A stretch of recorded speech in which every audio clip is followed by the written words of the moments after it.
Makassar. Ya, assalamualaikum Pak. Waalaikumsalam Prof. warahmatullahi wabarakatuh. Iya, sehat Pak ya? Sehat. Alhamdulillah. Ekotoksikologi dan perubahan lifestyle masyarakat pesisir ini. Wah.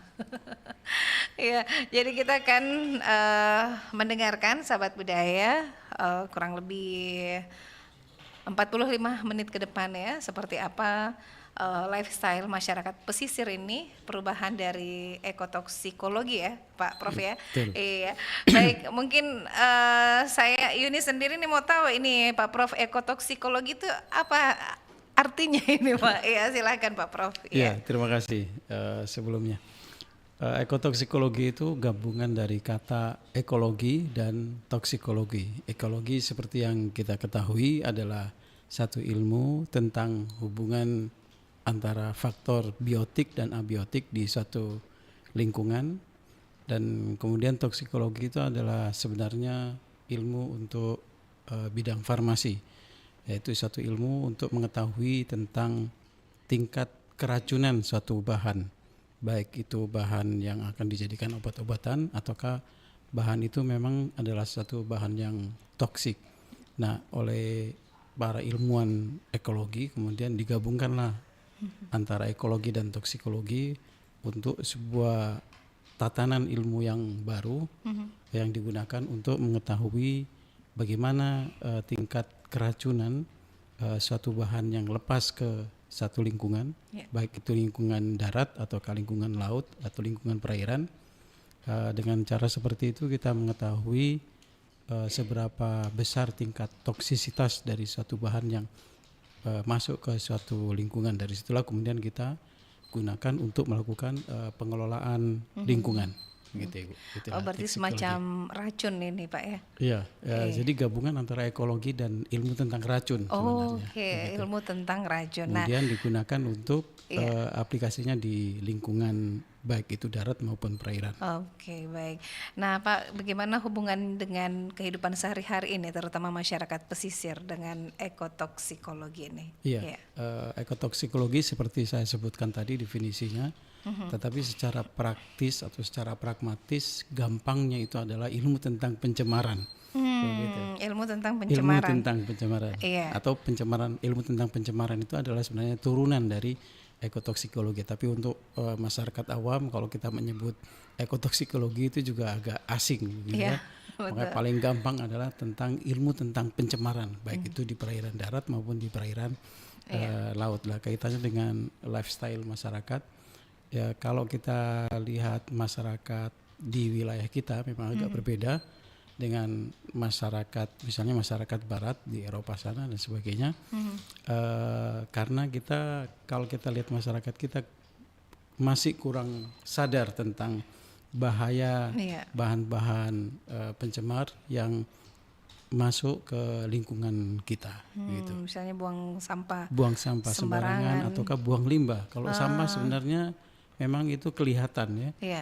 Jadi kita juga agak bisa mendeteksinya. Tapi kalau satu limbah itu bisa jadi tidak kelihatan. Misalnya satu danau yang dibuang bahan pencemar di situ, seolah-olah jernih danaunya. Tapi kalau kita ambil kemudian kita analisis di lab, akan kelihatan seberapa besar bahan pencemar yang ada di situ yang bisa kemudian merusak organisme perairan dan juga nantinya akan merusak kehidupan manusia. Wah, itu dia. Gitu. Biasanya kalau limbah lebih banyak dari ini Pak ya, dari industri, pabrik, terus tempat restoran-restoran Pak ya. Iya, ada juga limbah domestik yang berasal dari rumah kita. Wah, misalnya kita kan punya mesin cuci. Iya. Di mesin cuci itu kita pakai deterjen. Nah, deterjen itu bisa merusak lingkungan. Atau kita sering mencat rambut kita. Gitu kan? Cat rambut itu juga kalau kemudian dia terbuang ke perairan dalam konsentrasi tertentu, bisa merusak organisme perairan. Nah, itu yang kurang disadari kita. Iya betul. Padahal ini hari-hari ini dikerjakan untuk ibu-ibu di rumah ya. Betul. Ternyata deterjen juga bisa tercemar juga Pak ya. Mencemari perairan. Mencemari perairan, baik. Nah, jenis pencemaran yang mengancam ekosistem laut dan seperti apa dampaknya ini Pak pada kesehatan manusia dan makhluk hidup? Iya, sebagai manusia yang hidup di era modern seperti ini, kita tidak bisa melepaskan diri dari bahan pencemar yang kita buang kayak tadi yang saya sebutkan deterjen, kemudian cat rambut, Iya. kemudian masih banyak lagi hal-hal yang lain misalnya Iya.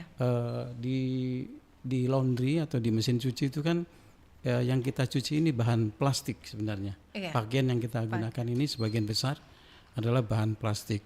Nah itu serat-seratnya bisa keluar ke perairan dan kemudian menjadi bahan pencemar di perairan, itu salah satunya. Kemudian kita juga misalnya saya tadi dari rumah ke sini saya akan menggunakan mobil, di bahan bakarnya itu ada namanya timbel Iya. atau plumbum. Iya. Nah itu timbel itu bisa lepas ke udara dan kemudian nanti bisa mengendap juga di perairan. Nah timbel ini bisa menyebabkan kanker pada tingkat konsentrasi tertentu. Iya. Makanya saya di rumah itu saya tanam tanaman macam-macam Iya. supaya mereka bisa menyerap bahan-bahan pencemar itu. Paling tidak itu adalah cara kita menebus dosa kita karena kita pakai transportasi yang menggunakan bahan yang bisa mengeluarkan bahan pencemar. Iya. Begitu. Iya, jadi ini yang terdampak ke manusia itu yang akhirnya nanti penyakit itu berbagai macam timbul ya Pak. Betul, ya. Iya. betul. Nah ini dia di laut jadi terhadap kesehatan, kan kita makan ikan dari laut ini. Iya, betul. Gimana itu Pak? Jadi di perairan itu kalau bahan pencemar itu tidak begitu tinggi, ya misalnya logam tadi yang saya sebutkan timbel, kemudian kadmium, merkuri, arsen dan sebagainya itu biasanya dikeluarkan itu dalam konsentrasi yang rendah, tetapi dia mempunyai sifat yang persisten. Artinya kalau dia masuk ke perairan, dia tidak bisa hilang, jadi menumpuk. Itu yang kemudian disebut dengan akumulasi, menumpuk di satu perairan. Itu bisa menumpuk di dasar perairan atau ada di kolom perairan. Dan kemudian kalau itu diserap oleh ikan atau kerang, misalnya kerang itu yang paling kuat menyerap bahan pencemar. Wah. Gitu ya. Kerangnya tidak mati. Yang gitu suka ya. makan kerang ini. Iya, kerangnya tidak mati. Tapi kemudian kalau kita makan daging kerang atau daging ikan yang tercemar oleh bahan pencemar, maka bahan pencemar itu masuk ke dalam tubuh kita. Dan sekali makan mungkin tidak jadi masalah, gitu, karena tingkat toksisitasnya masih rendah. Tetapi dia akumulatif, dia menumpuk di dalam tubuh kita, menumpuk di hati, di ginjal dan sebagainya, yang itu kemudian nanti akan merusak kesehatan tubuh kita, dan itu kita tidak sadari. Gitu ya. Berarti jangan makan berlebihan Pak ya? Makan makanan yang berasal dari perairan yang tidak tercemar. Begitu. Nah persoalannya kan bagaimana caranya kita mengetahui perairan itu tercemar dan tidak tercemar, gitu itu, kan? Itu sudah tidak bisa terdeteksi lagi di zaman sekarang Pak. Tidak bisa. Sebenarnya itu adalah kewajiban dari pemerintah dan perguruan tinggi untuk bekerja sama untuk selalu melakukan monitoring. Monitoring itu sangat penting sekali. Dalam 1 tahun minimal itu sebenarnya dalam 4 kali kita melakukan monitoring di perairan, dan hasil-hasil monitoring itu harusnya disebarluaskan. Hanya persoalannya adalah banyak orang yang ada di pemerintahan maupun di perguruan tinggi tidak menganggap penting itu monitoring. Nah itu berbahayanya, menyepelekan itu. Paling menganggap biasa aja, tidak usah dimonitor itu di sebelah sana. Iya, karena monitoring itu sangat penting untuk masyarakat, nanti diinformasikan bahwa perairan ini yang tercemar, perairan yang tidak tercemar, yang tercemar nanti dikelolanya seperti apa dan sebagainya, itu baru kemudian kita bisa melakukan tindakan, kan? Berarti ada solusinya juga Pak ya, ketika ada perairan yang tercemar ya. Misalnya saya kasih contoh Sungai Talo, kita punya program monitoring, tapi sayangnya 1 tahun 1 kali, gitu kan, di Sungai Talo itu kondisinya sudah sangat tercemar, begitu ya. Tapi untungnya di Sungai Talo itu ada pohon nipah. Pohon nipah itu kuat sekali dalam menyerap bahan pencemar. Kalau di Sungai Talo itu tidak ada pohon nipah, kemungkinan sudah banyak organisme yang mati, dan kemudian juga orang yang mengkonsumsi ikan yang berasal dari situ juga bisa mengalami gangguan kesehatan. Tapi karena ada pohon nipah itu selamat. Tapi itu tadi, bahwa monitoring kita masih terbatas, dan kemudian waktunya juga terlampau sedikit periode periodenya. waktunya. Harusnya itu dilakukan monitoring terus. Gitu kan. Secara berkala Pak ya. Karena monitoring tadi sangat berkaitan dengan apa yang kemudian disebut dengan ketahanan pangan. Ketahanan pangan. Gitu ya. Iya. Nah, Pak, perubahan iklim memperparahkah masalah ekotoksikologi di wilayah pesisir, Pak? Iya, kalau kita merujuk pada makalah-makalah yang dipublish di dunia internasional maupun nasional, kita mengetahui bahwa global warming atau perubahan iklim itu kan salah satunya peningkatan suhu. Gitu ya. Peningkatan suhu itu sudah pasti akan meningkatkan toksisitas dari satu bahan kimia, gitu ya, atau satu bahan pencemar. Bahkan suhu sendiri itu pada kondisi tertentu adalah bahan pencemar itu sendiri, gitu. Jadi perubahan iklim ini sangat berpengaruh terhadap toksisitas atau sangat meningkatkan toksisitas bahan pencemar yang itu akan berakibat pada lebih banyaknya organisme yang mengalami kerusakan di dalam tubuhnya, dan itu nanti akan berkaitan dengan ketahanan pangan, dan itu juga akan nantinya berkaitan dengan kehidupan manusia. Gitu. Iya. Nah Pak, kalau masyarakat pesisir bagaimana selama ini beradaptasi dengan perubahan lingkungan selama ini, Pak? Ya, saya kira masyarakat pesisir karena belum ada guidance yang lebih pasti, begitu ya, ataukah ada guidance itu tapi sosialisasinya masih kurang menurut apa yang pernah saya baca. Mereka berperilaku secara alami saja, begitu. Apa yang mereka bisa lakukan terhadap perubahan iklim itu dia lakukan, dan apa yang tidak bisa ya tidak bisa dia lakukan. Misalnya masyarakat pulau misalnya, perubahan iklim itu kan akan meningkatkan tingginya permukaan air laut, gitu kan. Kemudian itu nanti akan menggerus wilayah satu pulau itu, gitu kan. Nah, ya mereka melakukan apa yang bisa dia lakukan, gitu ya. Tidak membangun di pinggir pantai, semakin ke arah dalam dari pulau tersebut atau daratan tersebut dan sebagainya. Itu saja yang bisa dia lakukan. Gitu kan. Nah, untuk tantangan yang akan dihadapi masyarakat pesisir ini untuk menghadapi perubahan iklim dan pencemaran lingkungan, Pak? Ya, itu harus ada kolaborasi dari 3 komponen ya, misalnya perguruan tinggi, kemudian pemerintah dan NGO, gitu, atau orang-orang yang bergerak selalu berkaitan dengan masyarakat, gitu ya.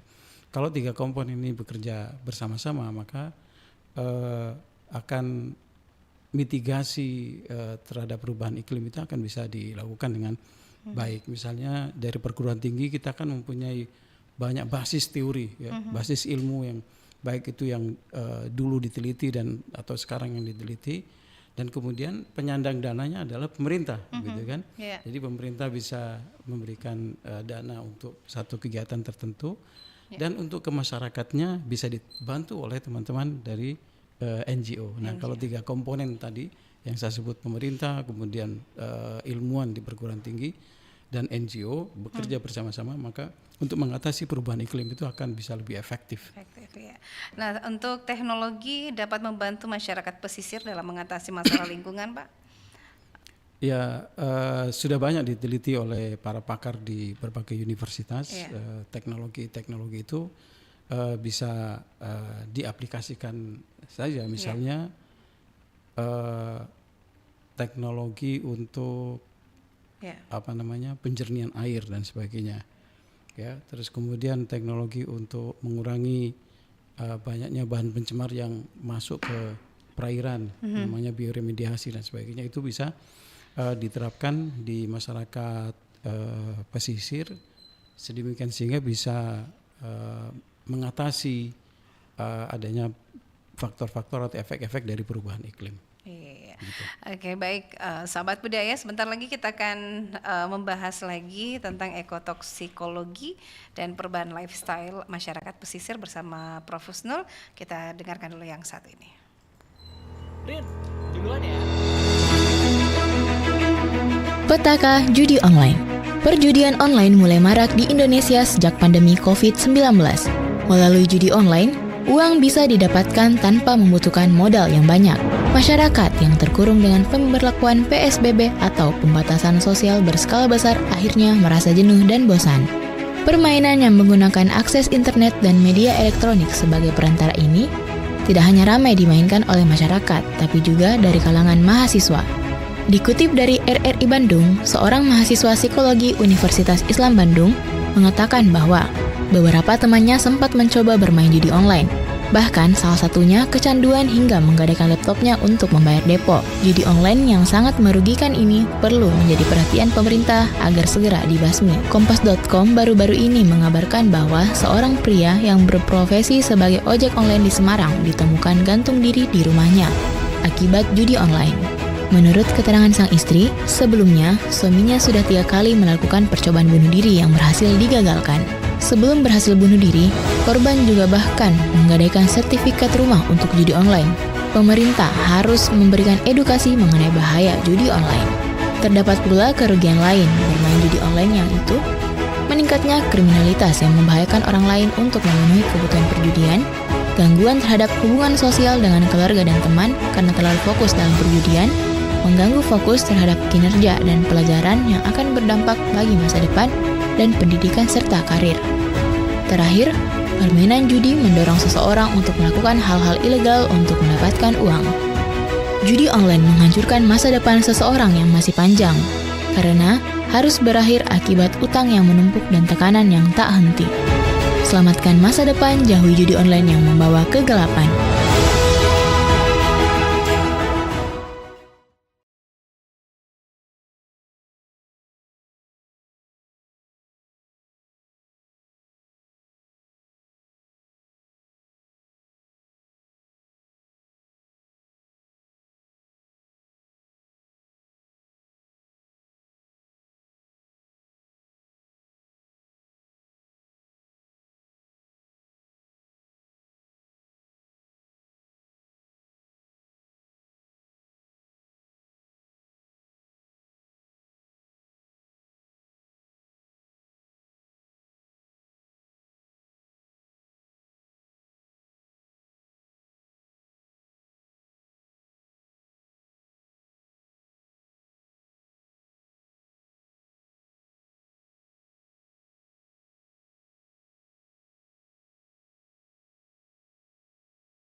Tertentu secara online, mulai dari tahap pengajuan, persetujuan hingga pencairan dana dilakukan secara online atau dikonfirmasi melalui telepon maupun SMS.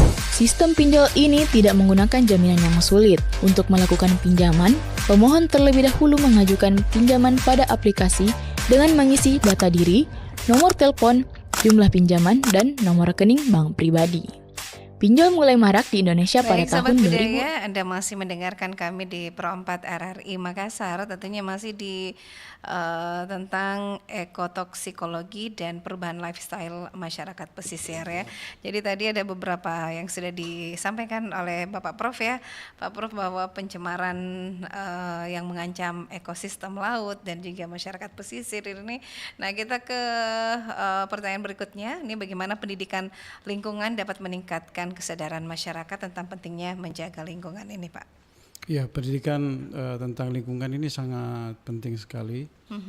Saya kira ke depan sudah harus masuk pada kurikulum SD, SMP, dan SMA. Kalau di perguruan tinggi di fakultas kami, Fakultas Ilmu Kelautan dan Perikanan Universitas Hasanuddin ini kan memang sudah ada tentang itu, dan banyak sekali mata kuliah yang berkaitan dengan pendidikan lingkungan. Tetapi di masyarakat saya kira masih kurang, oleh karenanya ke depan pemerintah bisa memasukkan tentang pendidikan lingkungan itu di kurikulum di SD, SMP, dan SMA supaya kesadaran masyarakat terhadap lingkungan ini semakin tinggi, dan kemudian dengan cara seperti itu ke depan yang menjaga lingkungan baik itu perairan maupun daratan itu bukan hanya pemerintah dan juga perguruan tinggi, tapi juga masyarakat sudah bisa mengerti sendiri tentang pentingnya bahaya pencemaran dan sebagainya terhadap sumber daya perairan maupun dirinya sendiri. Begitu. Iya. Nah, kemudian kalau dari media sosial ini untuk meningkatkan kesadaran masyarakat tentang isu-isu lingkungan, apa sangat bermanfaat ini media sosial? Ya, sangat bermanfaat sekali karena saat sekarang ini kan kehidupan manusia itu sudah berkelindan dengan media sosial. Oleh karenanya perguruan tinggi maupun pemerintah dan berbagai elemen yang lain yang peduli terhadap lingkungan bisa memanfaatkan medsos ini, media sosial ini untuk melakukan pendidikan kepada masyarakat tentang pentingnya untuk menjaga lingkungan kita agar tetap lestari. Iya. Gitu. Apalagi mulai dari hal-hal kecil ya, Pak Prof ya. Jadi itu bisa dibuatkan konten yang agak ringan ya, tapi lebih ke edukasi lagi tentunya. Ya, betul. Iya. Nah, kalau misalnya lebih mudah di zaman sekarang untuk memberikan informasi ke masyarakat tentang pencemaran ini, atau zaman dulu seperti agak lebih sulit ya, atau gimana Pak? Saat sekarang ini kita lagi menggagas sebuah thematic research group tentang manuskrip dan kebudayaan maritim. Kita mau menelusuri bagaimana orang-orang zaman dulu itu menjaga lingkungannya, supaya kemudian kita mendapatkan juga pengetahuan yang sudah mereka teliti tentunya, yang kemudian dituangkan dalam berbagai manuskrip yang mereka tulis, dan kemudian nanti kita gabungkan dengan pengetahuan kita yang baru saat sekarang ini, dan itu nanti akan kita sosialisasikan ke masyarakat sehingga kemudian kita bisa mendapatkan strategi untuk pemberian informasi ke masyarakat itu dengan lebih efektif. Gitu. Iya, jadi memang harus mengikuti perkembangan zaman ya di betul. Saat sekarang nih Pak ya. Nah, keterlibatan masyarakat dalam pengelolaan lingkungan ini, bagaimana masyarakat dapat terlibat aktif dalam upaya pelestarian lingkungan, Pak? Ya, itu juga kita lagi menggagas demokratisasi dalam pengelolaan lingkungan. Kalau selama ini kan tadi yang saya sebutkan bahwa kita kerjasama dengan pemerintah untuk kemudian memonitoring lingkungan. Ke depan kita akan mengkonstruksi satu teknologi, tentunya dengan teknologi digital ini, sedemikian sehingga bahwa apa yang kita lakukan monitoring di lingkungan itu langsung datanya bisa diakses oleh masyarakat. Nah, kalau kemudian bukan hanya data, kemudian kalau kita lebih tingkatkan lagi penggunaan teknologinya, nanti data itu sudah bisa berbicara sendiri, seperti yang terjadi pada ChatGPT dan sebagainya. Nah, dengan cara seperti itu, ketika kita melakukan monitoring, tidak lama, mungkin 5 menit, 10 menit ke depan, itu sudah ada datanya yang kemudian bisa diakses oleh masyarakat. Kalau selama ini kan data-data itu ada di perguruan tinggi ataukah di tempatnya pemerintah, misalnya di DLH, Dinas Lingkungan Hidup dan sebagainya itu. Tapi nanti ke depan kita akan mengkonstruksi sebuah teknologi yang bisa diakses langsung oleh masyarakat. Dengan cara seperti itu, persoalan lingkungan ini bisa kita atur secara demokratis. Gitu. Jadi tidak tertutup lagi Pak ya? Iya, tidak tertutup lagi. Jadi memang sekarang sistemnya kalau masyarakat kan lebih banyak belajar melalui digital sekarang Pak ya. Itu tadi seperti ChatGPT itu sangat penting sekali juga untuk memberikan edukasi kepada masyarakat tentang pencemaran lingkungan ini. Iya. Nah, kemudian Pak, bagaimana kita bisa dapat mengurangi nih penggunaan plastik di wilayah pesisir? Iya, ini memang menjadi masalah besar plastik karena era yang dimana saat sekarang ini kita hidup itu ada era plastik, kalau saya boleh menyebutnya seperti itu. Karena dari bangun tidur sampai kemudian tidur kembali, kita tidak terlepas dari kehidupan plastik ya. Iya, plastik. Misalnya di lingkungan studio ini saja, hampir semuanya ini adalah plastik. Plastik. Tutup ini juga itu adalah plastik, botol ini juga plastik, pakaian saya juga plastik. Iya. Saya tadi pagi sebelum sholat subuh kita sikat giginya plastik. Plastik. Gitu kan. Baik, Jadi ya. hampir semua tidak ada yang tidak berkaitan dengan plastik. Nah, oleh karenanya perlu sebuah kearifan dari kita untuk bagaimana memanage kehidupan plastik itu agar kemudian tidak masuk ke perairan. Salah satunya misalnya kita lagi mengembangkan bank sampah, Iya. tapi bank sampah itu bukan sekedar bank sampah, tapi kita berusaha untuk mengedukasi, misalnya botol minuman mineral seperti ini kan, ini akan menjadi sampah kalau kita buang. Iya. Ya.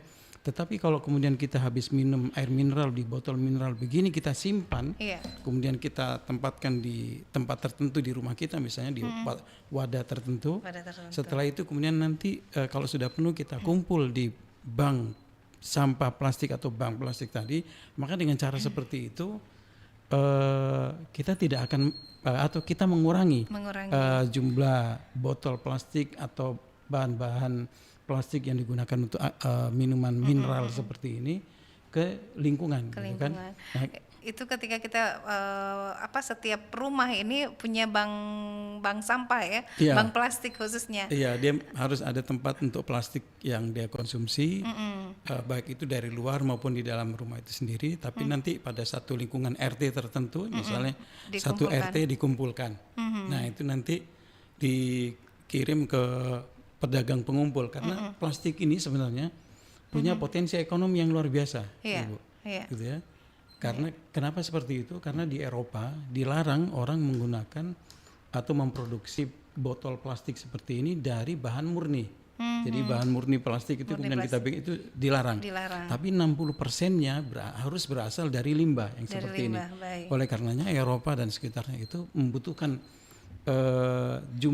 dalam jumlah besar, ya. bahan plastik limbah seperti ini. Nah, itu diambil dari Indonesia. Nah, itu diambil dari Indonesia dan kawasan-kawasan yang lainnya, sehingga kalau menurut saya itu diekspor saja ke luar negeri yang membutuhkan itu, supaya kemudian kita tidak melakukan pencemaran lingkungan. Karena kalau begini, kalau ada perusahaan-perusahaan yang kecil, skala kecil, kemudian berusaha untuk merecycle ini, misalnya dicacah. Iya. Pada saat pencacahan itu akan menimbulkan mikroplastik di udara, Ibu. Nah, iya, gitu saya ya. pernah nonton di TikTok kalau enggak salah ini Pak, yang dicacah semua plastik-plastiknya. Oke. Itu bisa menimbulkan bahan pencemar di udara. Jangankan begitu. Minggu yang lalu kita ke Universitas Terengganu Malaysia. Baik. Kita ngobrol dengan pakar mikroplastik di sana. Ternyata mereka sudah melakukan penelitian di kampusnya. Jadi pada saat libur dan pada saat tidak libur, mahasiswa itu ternyata banyak mikroplastik yang bertebaran di udara itu pada saat tidak libur. Itu dari mana? Ternyata diambil sampelnya itu, dilihat banyak serat. Serat itu dari pakaian kita. Gitu. Iya. Nah, sehingga semakin banyak orang pakai pakaian itu di satu kampus, itu akan menimbulkan pencemaran mikroplastik. Itu baru orang pakai pakaian. Apalagi kalau memang dengan sengaja, kemudian bahan plastik itu dicacah, pasti banyak sekali mikroplastik yang mencemari atau mengkontaminasi udara. Makanya kalau saya selalu menyarankan tidak perlu itu teknologi seperti itu.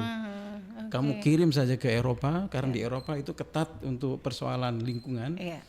Makanya mereka akan menjaga supaya udaranya tidak terkontaminasi dengan teknologi pencacahan tertentu. Oleh karenanya dengan cara seperti itu kita aman, kita tidak punya resiko untuk memproduksi mikroplastik. Itu juga yang jarang disadari oleh masyarakat, sehingga selalu bahwa bagaimana caranya kita mencacah dan sebagainya. Saya tidak sepakat itu. Lebih baik begitu saja kita kumpulkan, kita kirim dan kita sudah dapat duit. Iya, terserah mereka mau apain di sana ya. Iya, dan itu harganya juga cukup tinggi, cukup lumayan. Misalnya kalau Ibu lihat di sekitar RRI sini saja, itu kan banyak kafe. Wah, banyak. Nah, kafe-kafe itu pasti memproduksi plastik dari bahan untuk wadah minumannya kan. Nah, itu kalau misalnya di RRI sini dibikin bank sampah, kemudian ada pekerja di bank sampah itu mengumpulkan di situ, wah itu bisa satu potensi ekonomi tersendiri untuk RRI itu.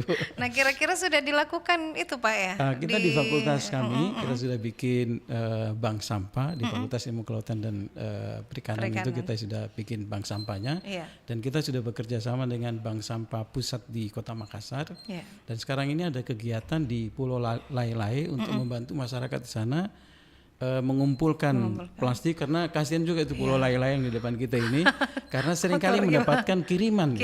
Bukan hanya plastik yang mereka produksi sendiri karena dia minum air mineral, tapi kiriman dari perairan yang lainnya. Nah, itu kita lagi mengirim ada sekitar 12 mahasiswa ya ke sana untuk membantu dan nanti mengumpulkan nanti di store ke bank sampah di Makassar sini, atau kalau nanti kita bisa mengumpulkan dalam jumlah yang banyak, misalnya satu kontainer di fakultas kita, kita akan kirim ke Jakarta itu. Berarti ini fakultas dari Prof. Husnul ini bisa kerjasama juga, ada misalnya dengan RRI. RRI, ayo kumpulkan khusus bank sampah plastik ini, kemudian bawa bisa langsung diantar ke tempatnya Pak Husnul. Betul. Nanti di situ yang bisa kelola lagi. Kalau di RRI tidak ada petugas yang itu, misalnya sedikit, misalnya kami punya mahasiswa yang bisa magang dengan RRI, magangnya untuk konsep bank sampah. Jadi nanti kita bisa bikin MOU antara Fakultas Ilmu Kelautan dan Perikanan dengan RRI Makassar. Wah, ini akan bisa top. Kolaborasi awal ya Pak ya.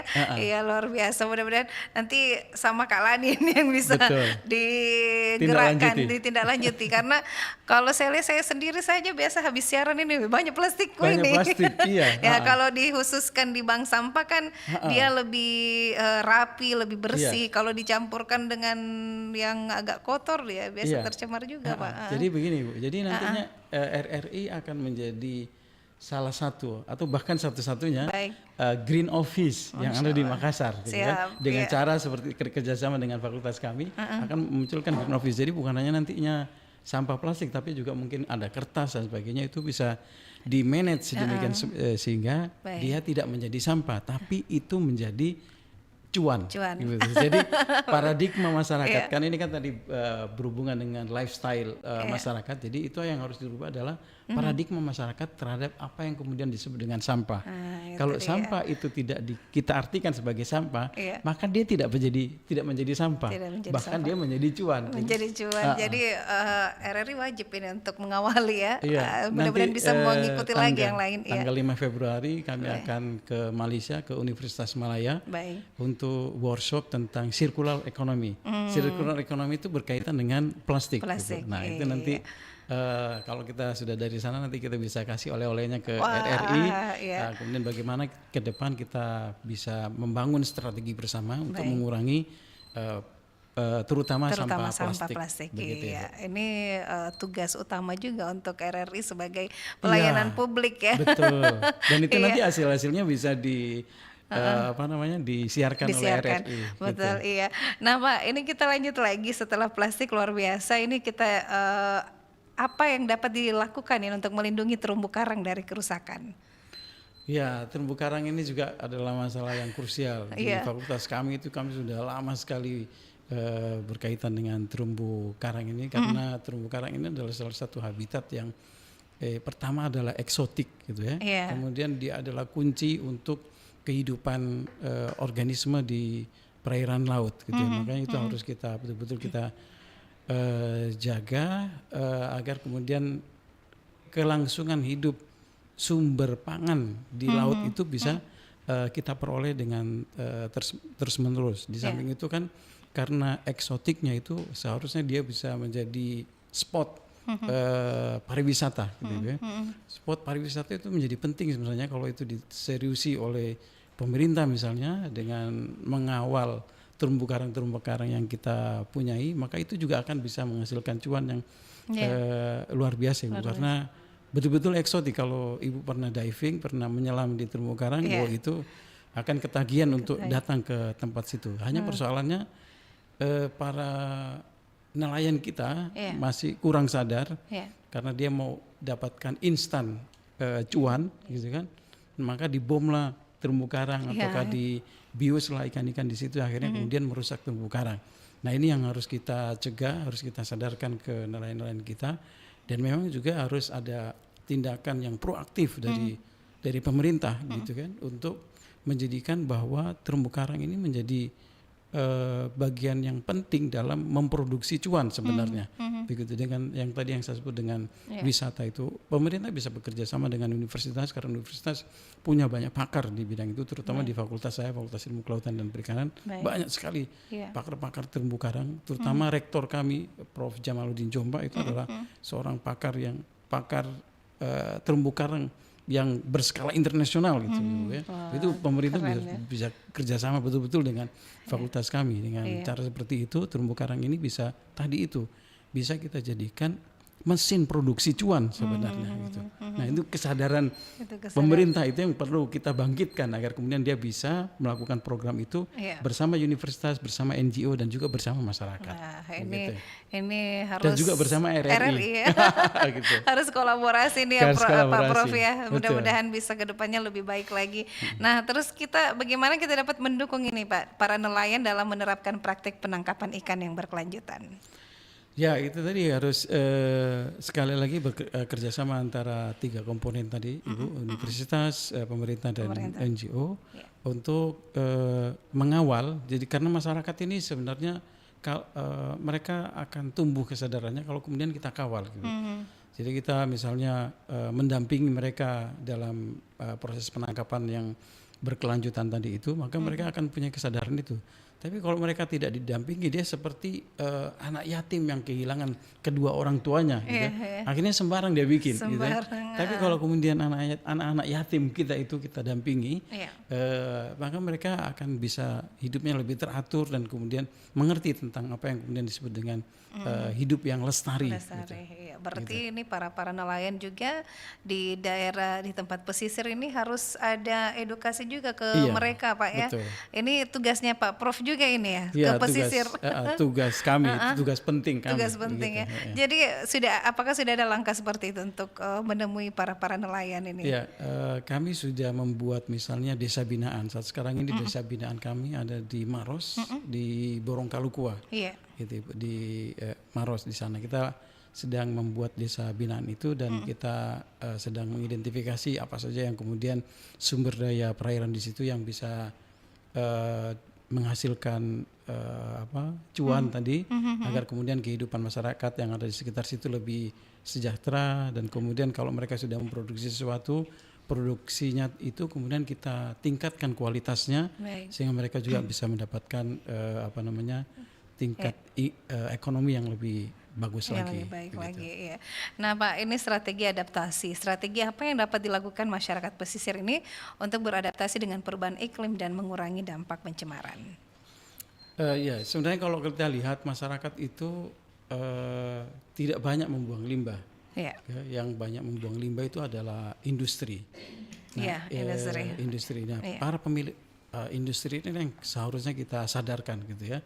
Kita pernah menggagas untuk melakukan tudang sipulung dengan stakeholders, kita sebut stakeholders yang ada di sekitar Sungai Talo itu, tapi belum terlaksana. Mudah-mudahan tahun ini bisa kita lakukan seperti itu, sehingga kita bisa memberikan penyadaran kepada masyarakat. Karena begini, masyarakat itu sebagian besar melihat sungai itu seperti got, gitu kan?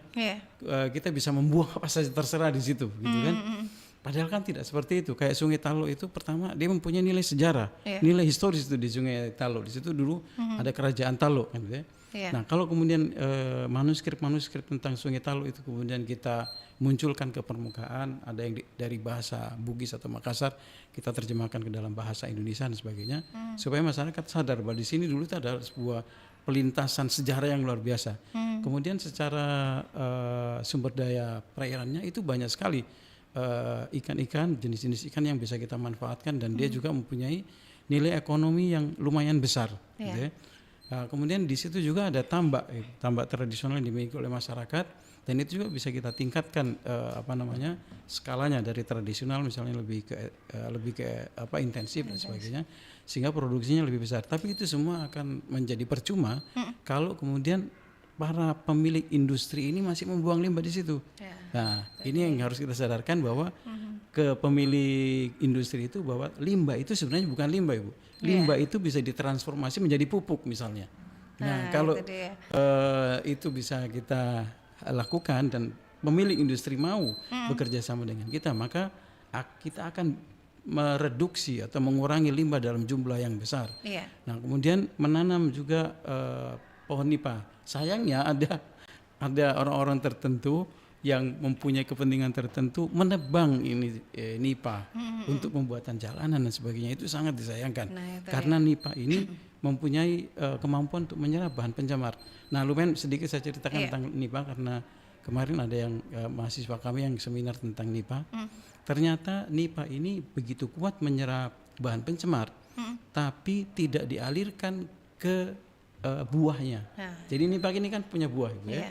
Itu tidak air nira, air nipah yang disebut dengan balok itu, tapi balok manis ya, balok teni itu tidak ada bahan pencemarnya, Ibu. Sudah kita teliti kemarin tidak ada bahan pencemarnya. Padahal dia hidup di perairan yang sangat tercemar. Nah, ini artinya apa? Mereka pohon nipah ini mengalokasikan bahan pencemar itu di akar, di batang, dan di daun, tapi dia tidak masukkan ke airnya.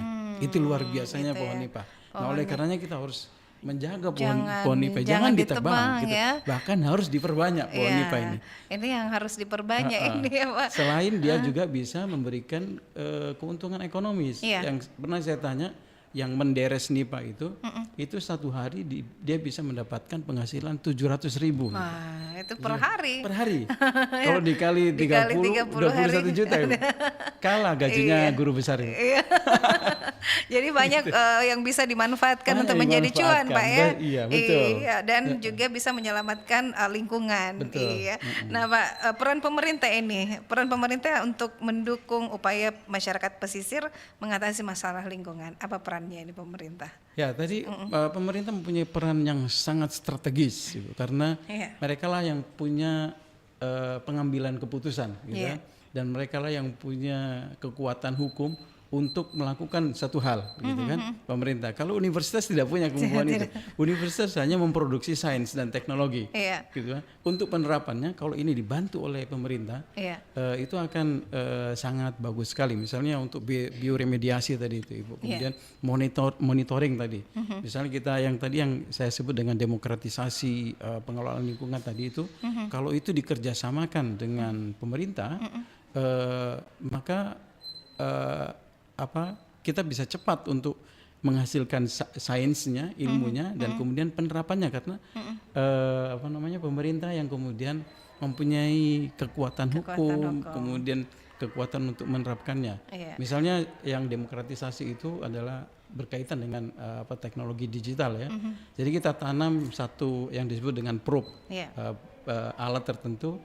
Nah, alat ini nanti bisa mengirimkan data kualitas perairan ke kita. Nah, data ini kalau diolah kemudian masuk nanti di aplikasi di HP kita, itu sudah akan menunjukkan data-data perairan di situ. Nah, dengan cara seperti itu masyarakat tahu, wah ini kondisinya sudah tidak bagus. Nah, harus kita apakan. Dan itu juga pihak industri bisa diajak. Ini kamu kayaknya terlalu banyak limbahmu ya. Gitu. Dulu waktu saya di Denmark sekitar tahun 2001 kita berkunjung ke satu tempat pembudidayaan belut. Tapi yang kalau bahasa Indonesianya di sini disebut sidat atau bahasa Bugisnya masapi. Itu budidaya situ. Itu di outletnya dipasang oleh pemerintah satu probe gitu ya. Terus itu sudah sambung ke kantornya. Misalnya ke kantor dinas lingkungan hidup gitu. Itu kalau sudah pospatnya tinggi, itu si dinas lingkungan hidup pemerintah sisa menginformasikan, pospatmu terlampau tinggi. Kalau kau tidak kurangi, saya tutup itu budidayamu. Nah, kalau pemerintah punya kekuatan seperti itu, dan itu tadi kan berkaitan dengan teknologi. Berarti bisa mengontrol ya, Pak ya? Bisa mengontrol, sehingga industri atau pemilik industri tidak sembarangan. Gitu. Kalau saat sekarang ini yang kita lihat pemilih industri ya lebih sembarangan lah ya dibandingkan yang penting keuntungan banyak, yang Pak. penting keuntungan banyak. Nah, harusnya tidak seperti itu. Karena kerusakan lingkungan itu akan berefek kembali ke manusia. Ke manusia. Dan itu juga pihak industri juga akan mengalami kerugian juga di dalam jangka panjang gitu. Berarti harus pemerintah ini harus aktif ya. Betul. Harus aktif untuk melihat, mengontrol ini industri-industri yang berpotensi untuk pencemaran lingkungan, Pak ya. Waduh. Sebenarnya sih saya ditanam saja outlet prop tadi itu di outletnya mereka, gitu kan, di outlet industri, sehingga misalnya kepala dinas langsung bisa mengawasi. Ini perusahaan ini yang banyak mengeluarkan limbah ini. Dipanggil saja itu pemiliknya, ini limbahmu bagaimana ini. Nah makanya tadi itu kalau kita tawarkan bahwa sebenarnya limbah itu bukan limbah, karena dia bisa ditransformasi menjadi barang ekonomi, pupuk misalnya. Gitu. Oke, baik, terakhir nih Pak Prof, bagaimana masa depan masyarakat pesisir ini untuk konteks perubahan iklim dan pembangunan berkelanjutan? Iya, kalau kita saat sekarang ini tidak memperhatikan emisi karbon, ya, maka ke depan masyarakat pesisir itu akan kehilangan tanahnya karena permukaan laut itu akan semakin meningkat. Makanya kita perlu penyadaran bersama-sama bahwa kita harus mengurangi emisi karbon. Gitu ya. Misalnya di Makassar ini dengan dibangunnya misalnya transportasi umum yang bagus dan sebagainya, itu akan mengurangi emisi karbon. Kalau sekarang kan setiap rumah punya mobil, gitu ya. Bahkan tidak hanya satu, gitu. 2-3 mobilnya, kemudian ada lagi motornya 3, gitu kan. Nah itu emisi karbonnya tinggi sekali. Tapi kalau pemerintah kemudian membuat sebuah transportasi umum sehingga masyarakat tidak perlu lagi membeli mobil, gitu kan. Di transportasi umum saja sudah nyaman. Gitu. Itu yang seperti terjadi di Eropa. Gitu. Jadi itu juga mengurangi kemacetan dan sebagainya. Dan itu yang paling penting tadi itu adalah emisi karbon dan bahan pencemar yang lainnya. Karena bahan pencemar di kendaraan ini bisa menimbulkan kanker, bisa menimbulkan kemandulan, gitu kan, dan berbagai efek yang lainnya. Gitu. Jadi saya menarik kesimpulan ini Pak Prof bahwa rata-rata penyakit yang sekarang yang banyak menderita kanker, tiba-tiba langsung gulanya stadium 3 ya.